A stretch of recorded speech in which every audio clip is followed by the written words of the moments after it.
Welcome to Guide Guru. We hope this video helps.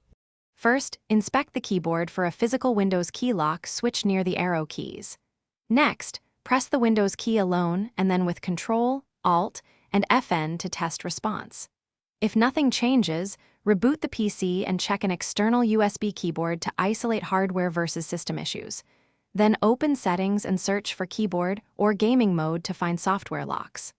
Finally, note whether a driver utility or gaming app manages the key behavior on this computer.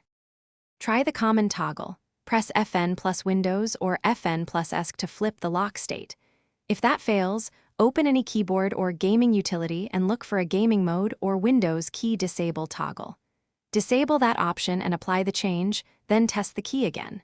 If software options are not present, open Device Manager, update or reinstall the keyboard driver to restore default key maps. Finally, reboot after driver changes to ensure the Windows key reinitializes correctly.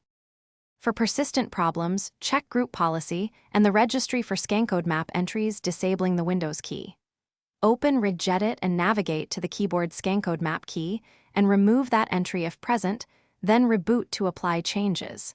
If your environment uses Group Policy, reset the related keyboard policy to allow the Windows key and update policy.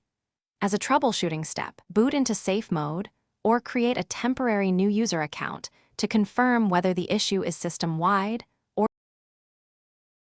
Thanks for watching. Consider subscribing if we helped you today.